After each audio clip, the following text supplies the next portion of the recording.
Hello and welcome to The Catch-Up, a show focused on international current affairs. I'm your host, Carly A. Krakow. This episode will focus on the current humanitarian catastrophe in Gaza, specifically looking at the horrifying conditions for people with disabilities in Gaza. I recently had a conversation with my colleague, Emina Ćerimović, senior researcher on disability rights at Human Rights Watch. Emina worked on a newly published Human Rights Watch report titled Gaza, Israeli Attacks, Blockade, Devastating for People with Disabilities. She had spent the days leading up to our interview collecting testimonies from people in Gaza right now who have disabilities, many of whom were gravely injured in Israel's previous bombardments of the Gaza Strip. We talked about the people she interviewed for that report who have been completely devastated by Israel's current war on Gaza, from people being forced to flee in the wake of evacuation orders that cannot possibly be followed, especially without access to wheelchairs or other devices which they need for mobility, to the traumatic impacts on people with disabilities, the family members who help provide their care, and much more. But first, just before we go to that interview, I'll share a bit more with you about this program, The Catch-Up, and some updates about the current situation in Gaza. So firstly, welcome to all our viewers, or welcome back to those of you who may have seen The Catch-Up previously, when I hosted it as my recurring segment on international current affairs for Live with ASI, the Arab Studies Institute's monthly live broadcast program, which you can find through the Jadaliyya website and on YouTube. I'm thrilled that with this episode, The Catch-Up is now launched as its own program. To share a bit about me and what I look forward to covering here, I'm a scholar, writer, and journalist specializing in international law and politics, environmental and climate justice, and human rights. You can read my work in outlets such as Al Jazeera, The Washington Post, The Progressive, Open Democracy, Jadaliyya, and more. I'm also a faculty member at NYU's Gallatin School, where my current teaching focuses on environmental justice. In future episodes of The Catch-Up, I look forward to sharing more analysis, interviews, and reports with you about international news, politics, policy, and culture. Over the past few years, as a broadcast and podcast host for Jadaliyya and ASI, I've conducted a range of interviews related to various aspects of the more than 75 years of history that led up to the current catastrophic situation in Gaza, featuring knowledgeable and fascinating guests such as human rights attorney, professor, and Jadaliyya co-editor Nora Arakat, Israeli historian Ilan Pappé, Oscar-nominated and BAFTA-winning Palestinian filmmaker Hind Shafani, Professor Bashar Dumani of Brown University, also current president of Birzeit University in the West Bank, and many others. And we'll link to those for anyone interested in checking out those past interviews. Parts of this episode were recorded and produced between late October and mid-November 2023. At that time, the death toll in Gaza stood at more than 10,000 Palestinians killed, including 4,324 children. Before sharing this episode's analysis of the blockade's long-term health and environmental devastation, and my interview with Emina Ćerimović featuring testimonies from people in Gaza with disabilities, I want to acknowledge a few key updates. As of the 22nd of November 2023, that death toll had surged to more than 14,000 people, including at least 5,600 children in Gaza. In analysis previously recorded that will appear later in this episode, I noted that the earlier reported number of children killed amounted to at least 216 classrooms full of children, if we estimate that each classroom might have around 20 children in it. Using that same framework to visualize the magnitude of devastation, the current number amounts to at least 280 classrooms full of children killed. The number of people killed in Gaza continues to rise, both due to deaths directly from the military bombardment and from injuries and illnesses. As of November 21st, news broke that an agreement had been reached for the release of some of the approximately 240 hostages held in Gaza and the release of some of the thousands of Palestinian prisoners currently held in Israel, more than 7,000 according to Palestinian prisoner rights organization Addameer and others. Approximately 5,000 Palestinians had been reported to be prisoners in Israel prior to October 7th, as of September 2023, as reported by B'Tselem, the Israeli Information Center for Human Rights in the Occupied Territories, and others. Part of this deal is reported to be a temporary 4-day pause in Israel's bombardment of Gaza. The situation is, of course, rapidly evolving, and these aspects will be addressed further in future analysis.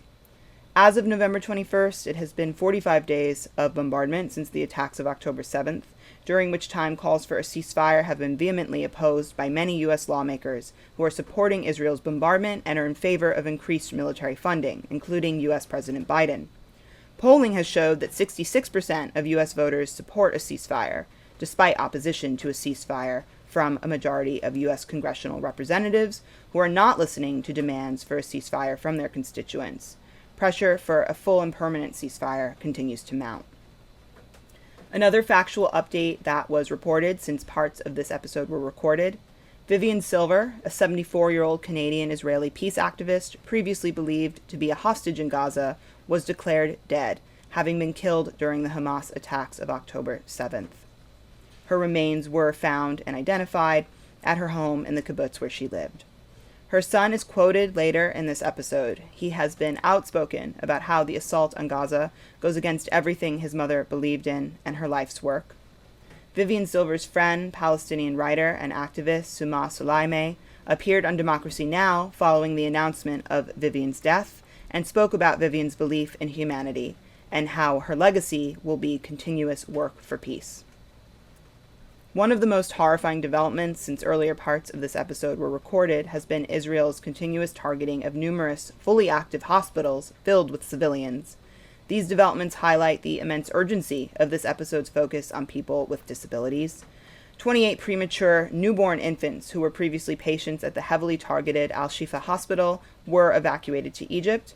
Several others had already died after their incubators stopped working during attacks on Gaza.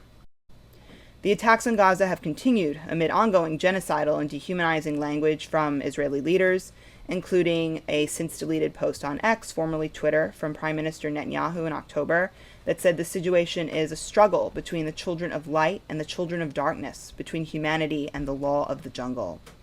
And Israel's defense minister, Yoav Gallant, who had called for a complete siege on Gaza and said Israel is fighting human animals. The Genocide Convention defines the crime of genocide as acts committed with intent to destroy, in whole or in part, a national, ethnic, racial, or religious group. Also, an update that Israel revised its death toll from the October 7th Hamas attacks to 1,200 people, having previously reported 1,400 killed, as referenced later in this episode.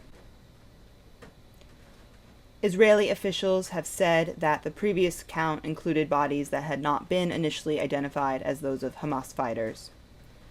Lastly, violence in the West Bank has continued to accelerate, and the number of Palestinians killed continues to rise, as does the number of Palestinians forced from their homes amid violent attacks by Israeli settlers. Once again, conditions for people in Gaza continue to worsen in so many ways by the hour and by the day, and new horrors continue to unfold. There are so many harrowing stories that deserve to be covered, too many to fit in one episode. There is Al Jazeera bureau chief, journalist Wael al-Dahdu, who learned that several members of his family, including his wife, daughter, son, and grandson, had been killed while he was working to report the atrocities being committed against his people. There are countless images of traumatized and shaking children whose family members have been killed. There's the orphanage in northern Gaza, where 22 children, 12 of whom have disabilities, were unable to leave following evacuation orders, and who were left in the care of only 2 people. There are children like Ahmed, who, as reported by Al Jazeera, dreamed of playing professional football. He has had to have his right leg amputated following an Israeli airstrike. One of the horrors of reality for people in Gaza is that the injustice they have experienced has been ceaseless and ongoing for years, and right now there is no end in sight. This has been true and remains true as the situation on the ground evolves and as there are shifts in the political context. For people who have had family members or their entire families killed, either in this assault or in one of many previous military bombardments, and for people, including children, who will live with the consequences of injuries, including amputations, the injustice they are experiencing has permanent consequences. This episode provides a small glimpse into not only the injustice they are forced to contend with, but their resilience and the profound ways in which they continue to resist that injustice. Today, in connection with my interview with Emina Ćerimović about devastating impacts for people with disabilities in Gaza, I want to begin by highlighting the extensive environmental and health destruction in Gaza that has been unfolding over the past 16 years of land, air, and sea blockade. And I'll address how that was affecting Palestinians in Gaza prior to this past month, as well as how conditions for people with disabilities and medical conditions have dramatically worsened in recent weeks. Before going into those effects of the blockade, the first thing I want to emphasize with Gaza foremost is, of course, the horrific ongoing bombardment in violation of numerous aspects of international law. Despite pleas for a humanitarian ceasefire from UN Secretary General Antonio Guterres, numerous NGOs, and people around the world. As of this moment, as of recording, Israel has announced it will begin 4-hour-long recurring humanitarian pauses. But it's important to recognize that this is not the same thing as a ceasefire, which, as it sounds, is a ceasing of fire, which the International Rescue Committee notes is the minimum needed to address immediate needs in the midst of what the UN Secretary General is calling a crisis of humanity as Gaza becomes, quote, a graveyard for children. And even when people have been fleeing North Gaza, bombing has continued in the south and some have been killed en route. As of this recording, the number of people killed in Gaza has exceeded 10,000. As of this moment, 4,324 children have been killed. Appallingly, it is most likely that this number will be obsolete by the time this episode airs very soon, and that the death toll will have risen yet again. If we figure a typical school classroom can seat around 20 children, the number of children killed is currently at least more than 216 classrooms full of children. Each one killed is an entire universe destroyed. Also, at least 39 journalists have been killed, as well as at least 92 UN staff members. The horrific killing, the violence we are seeing against the civilian population, the violations of international law that we are now witnessing are inextricably interconnected with the damage of the blockade of the past 16 years. In addition to the direct killing and violence we are witnessing, we see continued and ongoing slow violence, to use the scholar Rob Nixon's term, as well as the roots of new slow violence that are taking hold.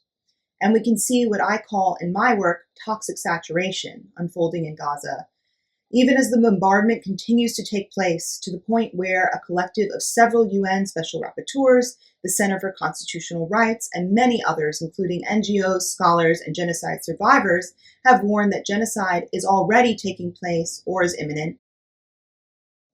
On November 8th, 3 Palestinian rights groups, Al-Haq, Al-Mizan, and the Palestinian Center for Human Rights, filed a new lawsuit with the International Criminal Court, urging the ICC to investigate Israel for genocide and apartheid.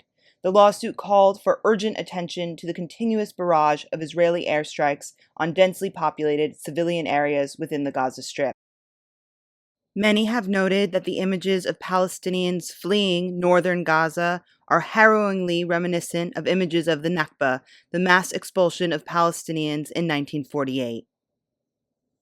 In an emergency legal briefing published on October 18th, the Center for Constitutional Rights had said, quote, "There is clear evidence that Israel is attempting to commit, if not actively committing, genocide in the occupied Palestinian territory and specifically against the Palestinian people in the Gaza Strip.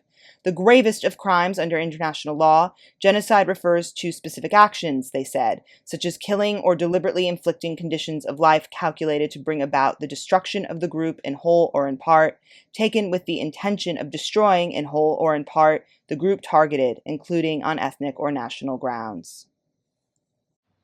In terms of both immediate and long-term devastation, Human Rights Watch has also documented that Israel is using white phosphorus in Gaza currently. This is illegal in civilian areas. It's an incendiary weapon, and if it makes contact with human skin, it can burn straight down to the bone. In my work on toxic saturation, I have focused on Iraq, Vietnam, Palestine, and other places, arguing that for civilian populations forced to live amid war toxins and weaponry over extremely long periods of time, The framing of toxic exposure is not adequate language. It suggests forced contact with toxic substances. But in situations like we've seen in Iraq or what we are seeing in Gaza, people are actually drenched or saturated for years with their health constantly under siege from war toxins, environmental contaminants, and the remnants of weaponry, often without any access to the medical care that they need. So first and foremost, again, there must be a ceasefire to provide more context and emphasize why that must happen, and to go further into detail about the extent of the catastrophic devastation already caused. I want to address how years and years of repeated military bombardments and blockade leading to conditions of toxic saturation make it that much more possible for catastrophes like the one we are seeing now in Gaza to escalate quickly, to be devastating, and to be long-lasting, which we have seen already in the aftermath of many past bombardments. This structural violence is key for denial of development and the denial of statehood and the denial of the right to self-determination. And on development, I'm thinking of the scholar Sarah Roy's crucial work on her concept of de-development. With these conditions of toxic saturation over an extended period of time, I'm referring to a few different things. Back in 2012, the UN had warned that Gaza would not be a livable place by 2020, and we've seen that come to pass in numerous ways. I want to highlight just three for right now: water, electricity, and lastly, focusing on disabilities and chronic medical conditions. First, water. Euromed Human Rights Monitor and Global Institute for Water, Environment, and Health determined in 2021 that 97% of Gaza's water was contaminated and undrinkable. In 2014, B'Tselem, the Israeli Information Center for Human Rights in the occupied territories, reported that in Gaza, households received running water for only 6 to 8 hours at a time. 25% of households on a daily basis, 40% every other day, 20% once every 3 days, and the remaining 15% in Gaza City, Rafah, and Jabalia, only 1 day out of 4. This already unlivable situation has escalated dramatically over the past weeks. The UN reported that Palestinians in Gaza are now living on 1 to 3 liters of water per day. Some people can't get water at all. That is the entire amount of water reported available for each person to be divided for their drinking, washing, and cooking needs. The World Health Organization states that to meet basic needs, between 50 and 100 liters of water per person per day are necessary. Even in humanitarian emergencies, short-term emergencies, a minimum of 15 liters of water per day per person are needed as soon as possible, according to WHO. On October 16th, UNRWA Commissioner General Philippe Lazzarini stated, "Water is life. Gaza is out of water, and Gaza is out of life." On October 21st, UN OCHA, the Office for the Coordination of Humanitarian Affairs, reported, quote, "All 5 wastewater treatment plants in Gaza have been forced to shut down due to lack of power, resulting in substantial amounts of raw sewage being continuously dumped into the sea." Second, turning to electricity. Israel has cut electricity, water, and fuel to Gaza, something Human Rights Watch and others say is clearly a form of collective punishment. OCHA notes, for the past decade, the Gaza Strip has suffered from a chronic electricity deficit, which undermined already fragile living conditions.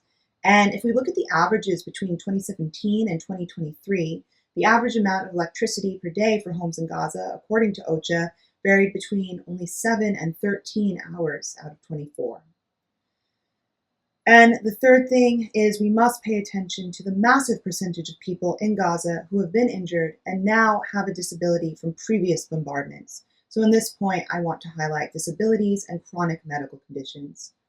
Human Rights Watch notes that tens of thousands of Palestinians in Gaza have disabilities.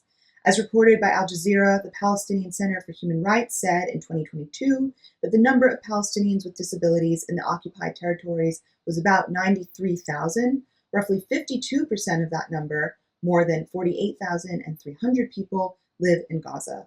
Currently, OCHA estimates that more than 15% of the 1.4 million internally displaced people in Gaza have disabilities.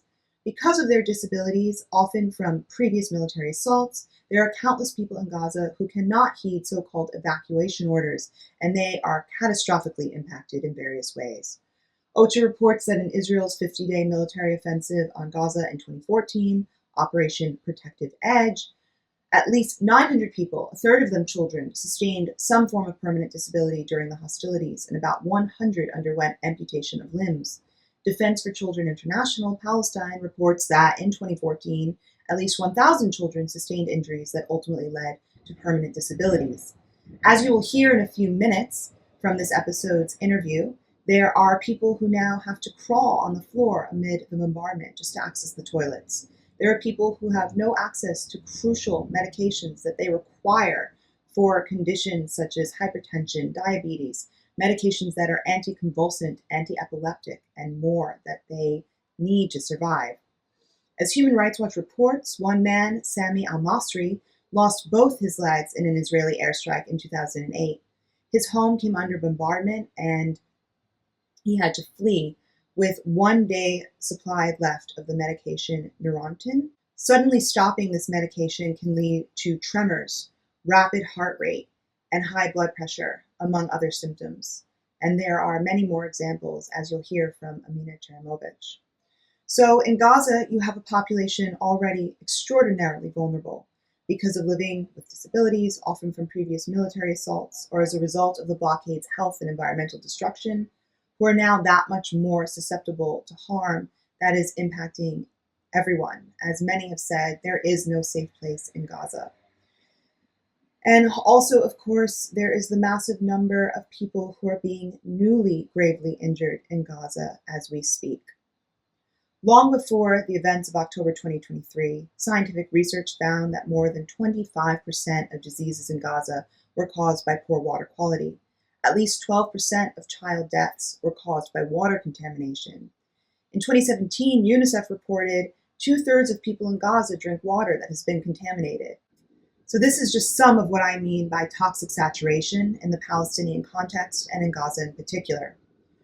Regarding international law, I also want to emphasize that the law is clear on the illegality of targeting civilians, as well as on the use of war toxins in civilian areas or targeting water sources. There are too many examples of laws to list, but just one example to give a sense today. Article 54 of Additional Protocol 1 to the Geneva Conventions prohibits starvation of civilians as a method of warfare.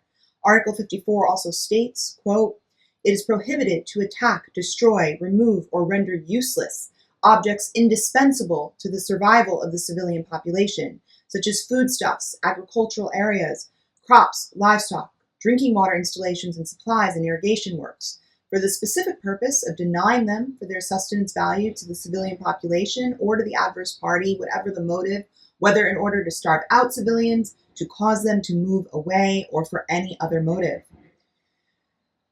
On international law, the scholar Tony Angie poses the questions, what does it mean to say that international law governs sovereign states when certain societies were denied sovereign status? And what continuing effects follow from this exclusion? So when we question why international law can be violated so obviously and so grossly fails to protect civilian populations, we must remember its structural relationship to colonialism and imperialism, and we must recognize what that means for stateless, besieged populations who suffer from the inherently unjust hierarchies of the international legal and political systems. And these are structures I look forward to discussing further in future episodes, going into more depth on international law. There's also so much to say about the West Bank, where I've been conducting research and reporting since 2015, focusing on issues such as denial of water access, toxic contamination under occupation, environmental justice projects, and more.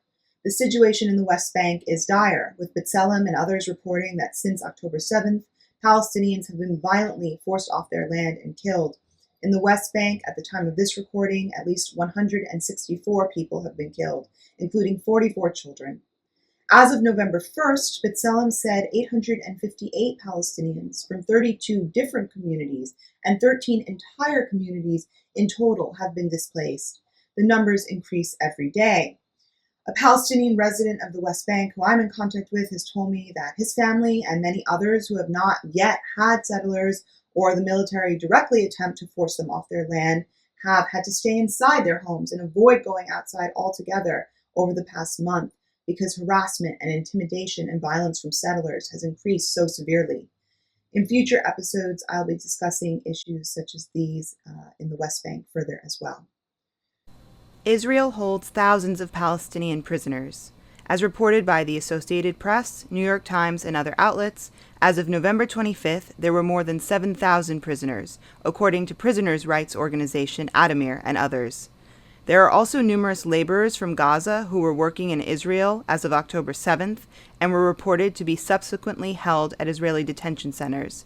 Many have reported assault and torture. Also, as of November 25th, the agreement for the release of hostages held in Gaza and Palestinian prisoners held in Israel had begun. This situation is rapidly evolving and will be addressed in future analysis. The remainder of this episode was recorded prior to these latest developments. Now, back to that previously recorded material, first by continuing with reports about laborers from Gaza who were being held in Israel. Social media footage aired by CNN shows prisoners being held blindfolded and with their hands tied while being mocked by the soldiers who are holding them captive. It also must be emphasized that as of this recording, approximately 240 hostages taken from Israel by Hamas are believed to still be held in Gaza. This includes Israeli civilians, including children, international civilians, and Israeli soldiers. 4 hostages have been released so far.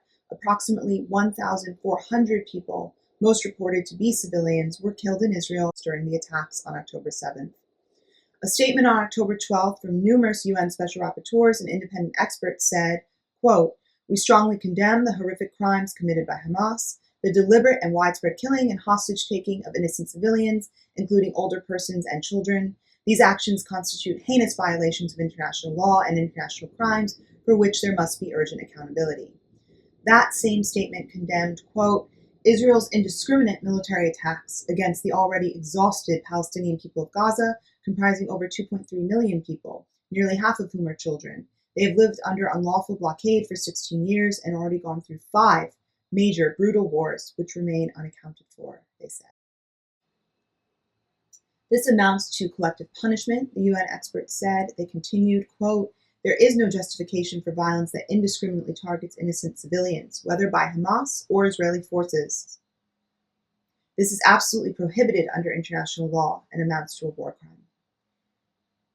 As the UN experts just quoted, and many others have made explicitly clear, the killing and kidnapping of civilians is unjustifiable under international law, and the hostages must be released. I want to note that the call for a ceasefire, for Israel to stop its assault on Gaza, has been repeatedly demanded by some family members of Israeli hostages, such as Yonatan Zagan, whose mother, Vivian Silver, is an Israeli-Canadian peace activist and one of the hostages.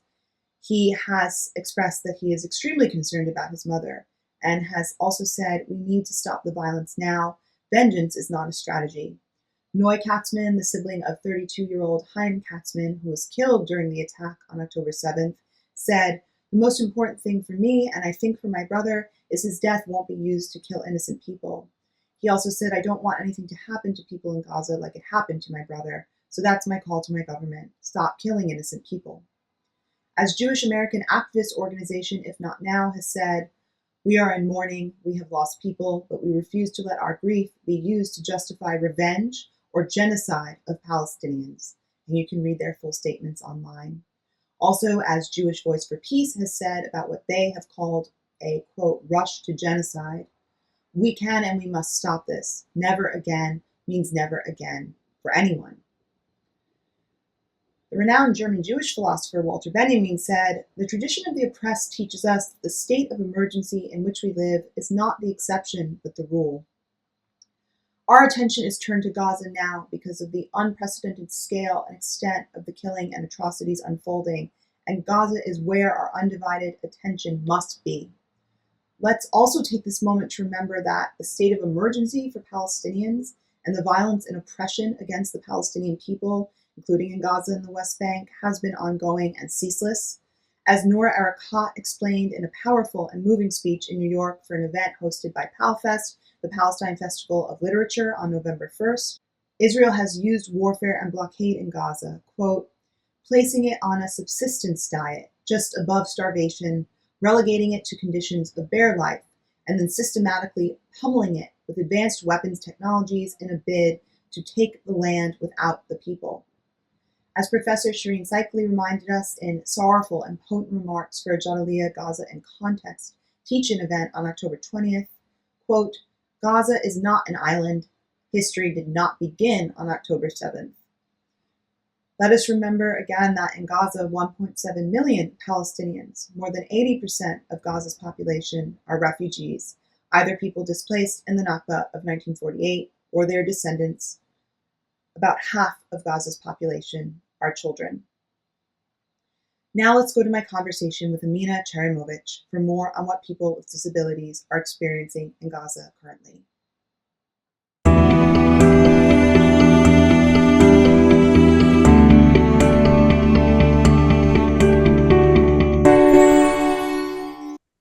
Hello, I'm Carly Krakow, and I'm honored to be joined today by Emina Ćerimović, Senior Researcher on Disability Rights at Human Rights Watch. She leads the organization's work on the protection of people with disabilities in situations of risk and humanitarian emergencies worldwide. Today, we will be talking about Gaza, including testimonies that Emina, in her work for Human Rights Watch, has been collecting from people with disabilities who are currently in Gaza right now amid Israel's military bombardment and the ensuing humanitarian catastrophe. We'll also discuss Human Rights Watch's past work on the long-standing dire conditions under blockade for Palestinians living in Gaza who have disabilities. This is a crucial subject during an extremely urgent time. Thank you very much for being here, Emina. Thank you so much, Carly, for having me and for your interest on this topic. We really appreciate you making the time to be here and to share this crucial information. As we know, as our viewers will know, the situation in Gaza is horrific amid constant bombardment, deprivation of water, fuel, electricity, doctors performing surgeries in the dark without medicines and anesthetic, internet cutoffs, and much, much more. As I mentioned, you've been working in recent days on gathering testimonies from people with disabilities who live in Gaza and are being severely impacted by this catastrophe. Of course, people are also being newly injured at an almost unfathomable rate as we speak.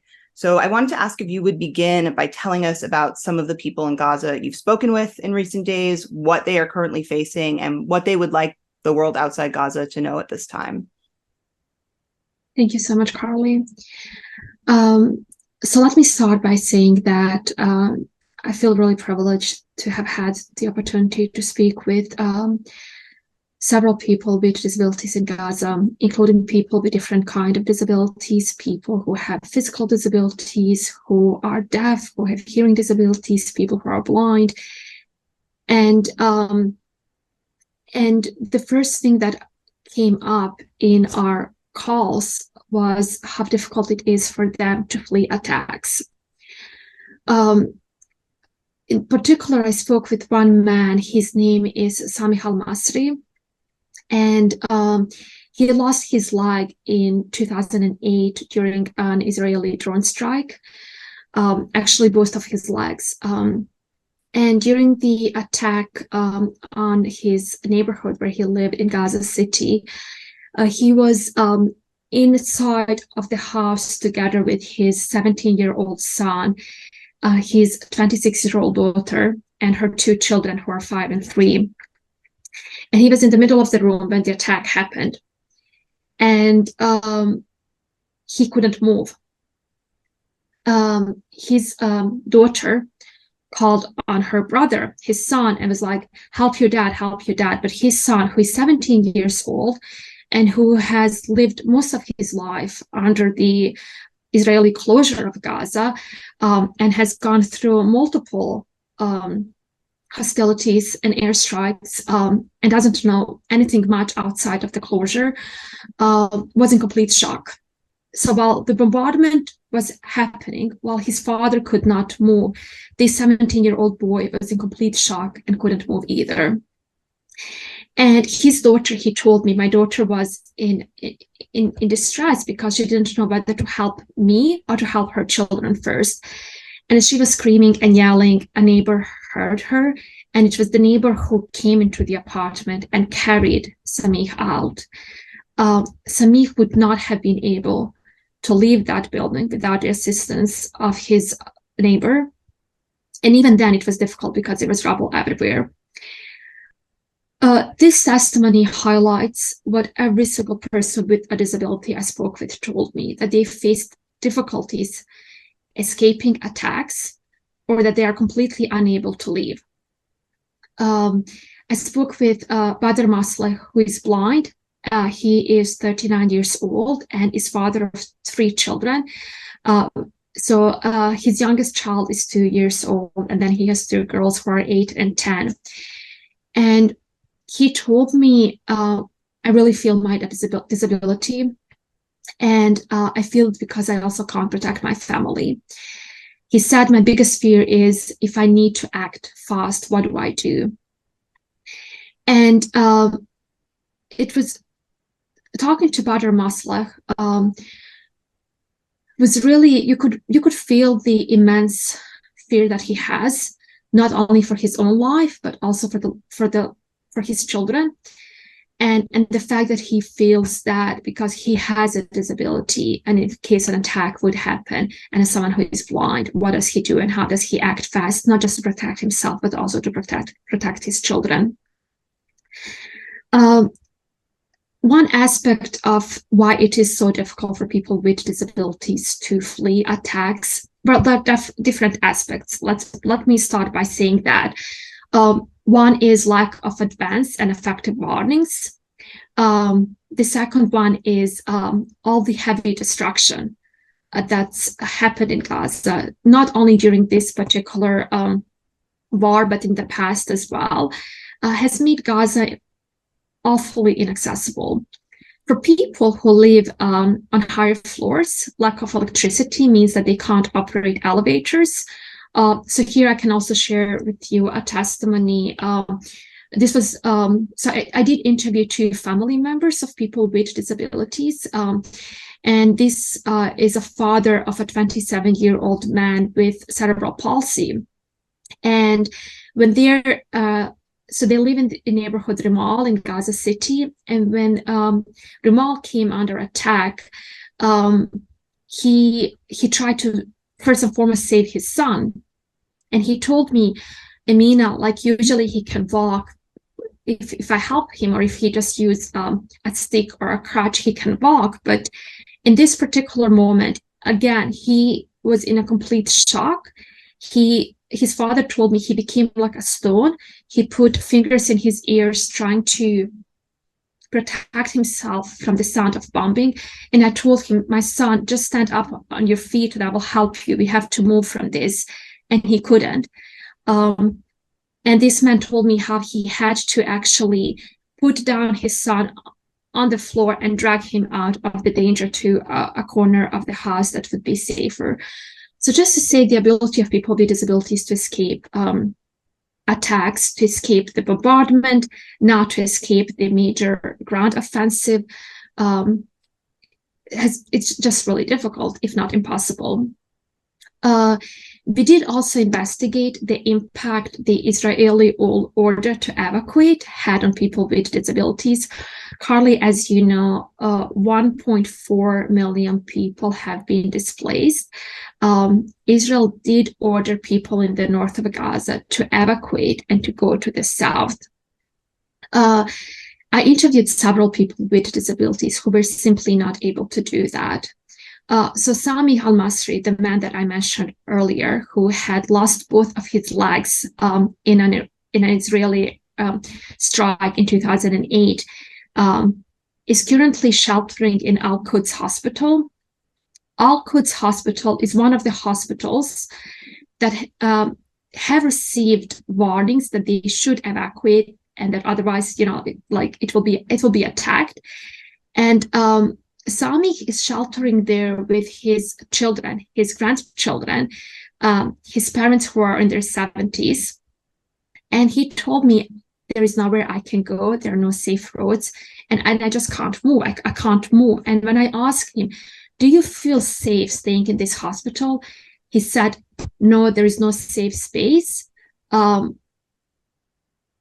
If this hospital comes under attack, I know I cannot move. And that means death sentence for me. So I will stop here a little bit, Carly, just to give you an opportunity to ask me any maybe follow-up questions to any of this. But there is a lot more that we did look into, in addition to ability to flee attacks and the impact of the Israeli order to evacuate and the impact it had on people with disabilities. Thank you so much, Emina. I mean, these statements are harrowing, also so important for people to hear, especially amid calls for a humanitarian ceasefire, for attention to the regulations of international law and the protection of civilians. And I really appreciate you emphasizing these essentially impossible choices that people are forced to make, where it's no choice at all. The result is that they cannot move any direction they try and go in. They are just faced with this impossibility of being protected or protecting themselves, and these layers of injury and destruction. I wondered if you wanted to speak at all now a bit more about people who have disabilities in Gaza, who have already been living under great duress, as you said earlier, as we know, because of the blockade, and are currently in, as you said, hospitals and other civilian locations that have been explicitly warned that they are on a strike list, that they should evacuate. As you said, evacuation is literally impossible. I think it's important for people to appreciate that's not a description or a metaphor. It is in every way impossible for people to move in so many of these scenarios. And I just wondered if I could give you the opportunity, if there are any other testimonies or information you wanted to share on that point. No, thank you so much, Carly. So first and foremost, I also have to say that people who are currently living in schools and hospitals and makeshift camps and shelters are people who have already lost their homes. They have lost their assistive devices, many of them. And losing a home is difficult for anyone, but it is especially difficult for people with disabilities. And the reason why is because their homes are usually adaptable to their needs. So whether it is having an accessible toilet, whether it is in case you are a person with a visual disability, you know how to get around. So people that I interviewed who have been displaced and who now live in or shelter in hospitals and schools and makeshift camps, first and foremost, live in a really difficult and dire conditions and are facing consequences to the impact that they do not have access to water and food. And it's more difficult for them to access water and food exactly because of their disability. The toilets in schools and in hospitals are not accessible to people with disabilities. I interviewed one woman who actually initially when Israel ordered her and her family and the entire population of northern Gaza to evacuate, her family left and she decided to stay behind. And I asked her, why did you decide to stay behind? And she said, because I couldn't imagine have to deal with my disability outside of my home. However, as strikes intensified, as she saw more and more people leaving, she also told me that she received a call from the Israeli intelligence telling her that she has to leave. In the frantic and of all of that, she actually ends up leaving her home and she finds a way to get transported to the south, but she leaves behind her walker and her wheelchair because it couldn't fit in the car. And she literally told me that now she's living in a camp and she is crawling on the floor to access the toilets. We also have to, for people to imagine, when we talk about toilets, most toilets in Gaza are squat toilets. So not even having, most toilets in schools, I should say, or makeshift camps are squat toilets, meaning that there is not even a toilet seat. So for someone who has a disability, it's the most undignified thing you can imagine, to have to access and to have to use such kind of toilet.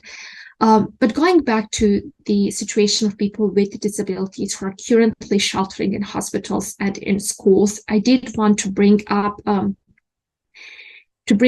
the testimony of a man who wanted to be identified as Abu Shakir. Shakir is his son. So when his neighborhood came under the attack, he was at home while his 8-year-old daughter and his 26-year-old son were out. They actually went to market to buy some food. And he told me when the bombardment and airstrikes hit their neighborhood, he really felt his disability because he couldn't just run out and look for his children, and how desperate he was. He was just shouting their name because he was like, what if they're under a rubble? He was just stopping people to ask them, have you seen my children? Have you seen Shakir? Where's Shakir? Where's Shakir? Where's Shakir? Anyway, so both his daughter and his son were actually injured in this airstrike, and he received information that they are in hospital. They spent some time in a hospital, and then they all moved to a school where they are currently sheltering. So it's 2 of his children who are injured. It's him with a disability, and he similarly told me, like, there's nowhere else I can go. People also feel that, and this is true for every single person that I've spoken with, that there is no safe place in Gaza. If I would ask them, do you feel safe? Is there any place where you would feel safe? They would usually mention their home. And I did want also to bring up the testimonies of people with hearing disabilities that I interviewed, in particular 2 sisters who both have a hearing disability, and they do not have access to their hearing aids, and how it impacts their ability to communicate with 3,000 other people in an overcrowded setting where, like as Abu Shakir told me, when I look to the right, there's someone there. When I look to the left, there's another person there. I don't have any privacy here. And for women, it's the same, and especially if you can't communicate because you don't have a hearing aid. And one thing that one of them, so we interviewed in total 3 women with hearing disabilities, and one of them told me, like, I can't even hear the bombardment, but I can feel it. I can feel the vibration under my feet, and just again the ability to flee and to be safe. And one aspect I do have to add to this, Carly, is that as we know, 80% of population in Gaza before October 7th depended on humanitarian aid. And what that means for people with disability is that they depended on humanitarian aid to access food, to access assistive devices, whether it's hearing aids, wheelchairs, and also to access medication. And over again in our interviews, what came up is that people are running out of their medication. And when I say medication, I mean essential medication. People have run out of medication for hypertension, for diabetes. I mentioned Sami early on, the man who lost both of his legs in the 2008 strikes. He, in particular, has run out of medication that he has been using for a really long time for the nerve damage. And when I asked him to describe me the consequences that he's feeling now, because he doesn't have access to the medication that he needs, he explains that it has worsened his muscles and nerves. And to add to that, another testimony from another man who also has a physical disability and who uses a similar kind of medication. And just to explain, this medication is very complex, so you can't get it in any pharmacies, even if pharmacies were open. So they were usually provided by UNRWA or by the Ministry of Health, which is in Gaza City, which is a governmental building and which is in an evacuation zone. So people can't just go and get those medication. And so this man, the second man that I spoke with, who has run out of his medication, told me, he really tried to explain what it means and if I could just imagine. And he said, my muscles are twitching and I'm unable to stop my body from reacting. So that's one thing that I wanted to add. there's so much more, Carly. I feel like because this is a rushed report that I am publishing for Human Rights Watch, and we have a word limit of just 4,500 words, and I feel like I'm not doing the full justice to all the testimony and everything that people have shared with me, because there's just so much in terms of their experiences and in terms of how disproportionately they are impacted by these attacks. Thank you so much. I just want to say again, I think this is so important. This is why I was so glad to have the opportunity to have this conversation with you. I believe and I hope that the painstaking detail that you've provided helps people really have a sense and feel what is going on minute to minute for people in Gaza right now living through this. And unfortunately, there's so much out there in terms of media and the way our focus is often kind of pushed away from exactly these types of situations and these accounts and the anguish involved. So I really appreciate you sharing this. Would definitely welcome you if there are any other particular testimonies. I did want to ask as well, as we mentioned earlier, we know, of course, that the rate of death and suffering right now is unbelievably high and climbing as we speak, but conditions of deprivation are not new in Gaza. You've already shared some of that. Palestinians in Gaza have been living under a land, air, and sea blockade for the past 16 years, which has had devastating consequences for everyone in Gaza and extreme consequences for people with disabilities. And in 2020, Human Rights Watch published a report called Gaza, Israeli Restrictions Harm People with Disabilities. And I wanted to ask if you could speak a bit more about how restrictions on freedom of movement, so many other aspects as well, and just the overall conditions of blockade have been affecting the people that Human Rights Watch spoke to for that report and other aspects of your work. Thank you, Carly. So in 2020, when we actually decided to conduct this research, the main reason was because my colleague, who is actually based out of Gaza, had just friends with disabilities and had colleagues with disabilities, and disability is very prevalent in Gaza, as you can imagine, due to not only the conflict, but also lack of access to health services, early intervention. And we really wanted to understand how are the Israeli restrictions impacting the rights of people with disabilities. So we looked into different aspects of the restriction, and one of them is lack of access to electricity. So even before the blockade, the total blockade, Israel pretty much controlled how much electricity Gaza would have. I won't go into the details of that, but I will speak about how it did impact people with disabilities. So many people that we interviewed use electric scooters or wheelchairs that they were not able to power. And people spoke about how it impacted their ability to go out, to leave their homes. Same with electricity. But one particular testimony that it really had an impact on me, and I've been trying ever since this conflict started on October 7th to reach out to this mother. So we spoke to one mother of a child who has a disability, and she uses a nebulizer. A nebulizer is a medical device that helps a person breathe if they have difficulties breathing.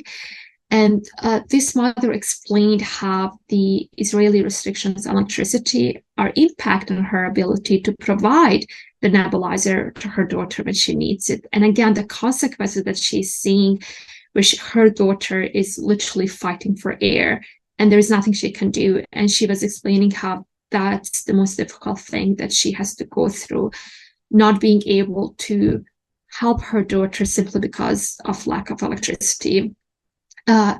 one thing that I did mention earlier is how people with disabilities struggle to flee attacks. One of the reasons is also because people do not have access to assistive devices.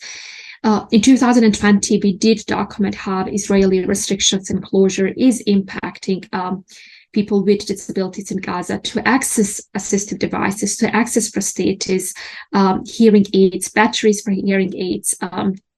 And I also have to add that we did also investigate how the policies and practices by the local government is also impacting people's ability to access assistive devices and including hearing aids and etc. But what I do want to focus on today to make it relevant to what we are documenting now, what's happening now in Gaza, is the mental health impact. So again, even before October 7th, 1/3 of Gaza's population was in need of psychosocial support services and mental health services. And it is due to high intensity of psychological distress and mental health conditions. When we spoke to people with disabilities back in 2020, all of them shared the mental health impact of the closure and the impact it's had on them. And why that is specific to what's happening today is because I remember those testimonies and people saying how much they fear future attacks. They all shared with us some experience in the past where they struggled to flee because, every single person in Gaza has experienced 1 or 2 or 3 or 4, however many events that they directly were impacted by. And people have those experiences where they were not able to flee attacks. And in 2020, they were telling us about how much it is impacting them psychologically and how much fear they have that they would be again put in a situation where they are not able to flee. So that was definitely one aspect. And then, we can look even further than that. Like UNICEF reported that children with disabilities who use prosthetics and they grow out of prosthetics can't easily get new prosthetics due to Israeli closures. The inability of people with disabilities to ever leave Gaza. I think people don't really, Carly, sometimes I think that I need to map out and draw what closure actually means. What closure means is that you are trapping 2.3 million people on a tiny piece of land, and they can't leave. They can't leave by sea. They can't leave by air. They can't leave by foot or taking a bus or car drive. Everything that the rest of us take for granted. If I want to travel from my home in Brooklyn to Manhattan or to Europe, whatnot. It's just like it's a freedom that I have. People in Gaza don't have that. And I did mention, my colleague who was born in Gaza and lives in Gaza. The first time she ever managed to leave Gaza was when she was 31, and it was because she got a permit to leave Gaza because of the work that she does for Human Rights Watch. So just to go back, that the aspect of closure and that people have not been able to travel or to leave and have all those restrictions in how much food they can have, how much electricity they can have, where they can go or not go, and to live in that kind of setting for 16 years. And that's why Human Rights Watch has called Gaza an open air prison, because you can't leave. And one thing that I do always add is that, yes, but the difference between, and other people have made this argument as well, but the difference between Gaza and prison is that usually, you would be convicted for something and then placed in a prison, or you would have a sentence, how long can you stay? Or if you're convicted for a crime, you will spend 5, 10, 20 years in a prison. People in Gaza do not know how long this is going to last. And Carly, if I could just maybe also speak to the messages that people had when I asked them, and and what's been really interesting, it's like over and over again, and I would conduct individual interviews, and people with disabilities would tell me, can you please convey the message that we are people who love living. We love living, and all we want is to be seen by everyone, to be seen by other people as they see themselves. We just want safety, we want peace, we want ability to live. and it's so basic, right? It's just like people are just want the basic human rights for themselves.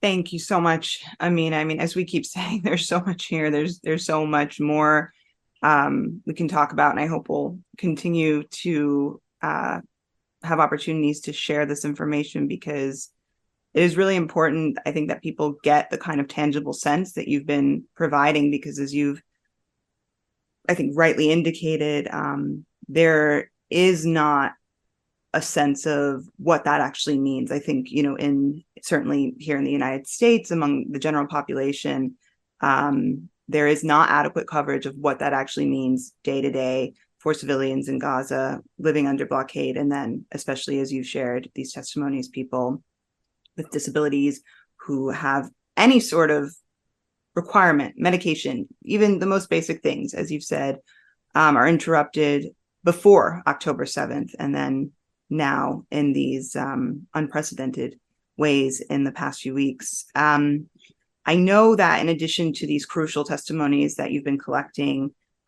many of which will be in this forthcoming report, Human Rights Watch does work with research and advocacy at the international level in terms of diplomatically what is going on with other actors, the United Nations, et cetera. And I was wondering if there was anything you'd like to share with the current status of affairs at the moment in that vein, and how that relates to your work and the messages that you're receiving from the people you're in contact with in Gaza. And I guess what I'm thinking about is the disconnect between the speed and the types of reactions internationally, as opposed to the messages that people are conveying right now as they live through this. And not just with fear, I think we want to emphasize, but lived experience of bombardment before, and lived experience of the ways that it affected them, whether they had family members killed or people with disabilities were directly affected in previous bombardments. They know how bad it can get. So again, thank you for emphasizing that, and over to you if you would like to add anything in that vein. Yes, thank you so much for that question. So yes, Human Rights Watch does not just investigate to expose it, to report on what's happening. We also use our investigation to advocate for a change. And I will just provide a little bit of a background information. So personally, I have been investigating for Human Rights Watch the impact that armed conflicts have on people with disabilities for a couple of years. And this was a topic that was completely invisible, maybe just like 5 years ago. And 5 years ago, we worked with a Syrian disability rights activist, Najin Mustafa, who actually was the first person to testify before the UN Security Council here in New York on the humanitarian situation that people with disabilities are experiencing in Syria. So just to explain the significance of that, it's been more than 25 years more than 25 years have passed since the UN Security Council did commit to ensure protection of civilians in armed conflicts. And during those 25 years, the discussion about people with disabilities had never come up. And so Najin's testimony was crucial. And only a few months after her testimony, the UN Security Council adopted a resolution, by which resolution the UN Security Council member states, and here we are talking about the US, the UK, France, China, Russia, but also the temporary member states where they did commit to ensure protection of people with disabilities in armed conflict. And yet we have not heard any of these countries that I've just mentioned call for protection of people with disabilities in armed conflict. So actually this past week, I've been doing advocacy together with Najin Mustafa, who is currently in the US, calling on the US, on the European states, on the UK, to ensure or to call on Israel to ensure protection of people with disabilities and other civilians as well. um, and hold them accountable for not already having done that. So it is something that we are working on, and that's also why we are releasing this report. And because what, as one person with a disability that I interviewed in Gaza, he's Badr Maslak, the person who is blind, as he told me, what's the purpose of all those resolutions, all those laws, if they don't apply to Gaza? So definitely calling on Israel and the allies to ensure the protection of international humanitarian law, to ensure the protection of international human rights law. The UN Convention on the Rights of People with Disabilities is one of the rare conventions that exist that call for state members, and Israel is a state member, to ensure the protection of people with disabilities in armed conflict. So definitely a huge aspect of our work is advocacy, both with Israel and the and the countries that have an influence in the region. Thank you, Emina. Yeah, and just again emphasizing something that Human Rights Watch does so well in your organization's work, and that others have emphasized that humanitarian law is not something that is applied selectively, that alters depending on the context or the preferences of actors involved, that this is something that is supposed to protect civilians regardless of anything else. And it is really infuriating and heartbreaking to hear the accounts you've shared from people living through this right now, rightfully questioning, why is that not the case? Why is that so clearly not the case? And I just also want to remind viewers that we will link to the 2020 report, to your new report, and to other resources as well. You mentioned Najim Mustafa's work, really crucial on the rights of people with disabilities, also refugee rights, and your colleague as well, who I believe I read the account of, for thinking of the same thing about leaving Gaza, and then her experience as well facing COVID lockdowns, and just the journey that she went through, having lived her entire life up until that point, already facing these severe restrictions as a Palestinian from Gaza. And I just want to ask you, Emina, again, I think there's so much to cover here, and I really appreciate the depth and detail you've provided. Anything else that I haven't had a chance to ask you from your current or past work that you'd like to share with viewers for today? No, Carly, I think we have covered it all. Thank you so much, honestly, for giving me this space to talk about this. No, thank you so much for being here, especially during this difficult time. And again, we will link to that. I'm really looking forward to reading those accounts that you've given us a preview of. And I think it's so important that people will have the chance to read those firsthand accounts. So I really encourage everyone to check that out and follow up to see what people living through this catastrophe in Gaza right now are saying, and what they want all of us who are not there to know. And thank you most of all for the crucial work that you're doing that contributes so much. Really, really appreciate it, and really appreciate you being here. Thank you so much, Carly, for caring. Thank you.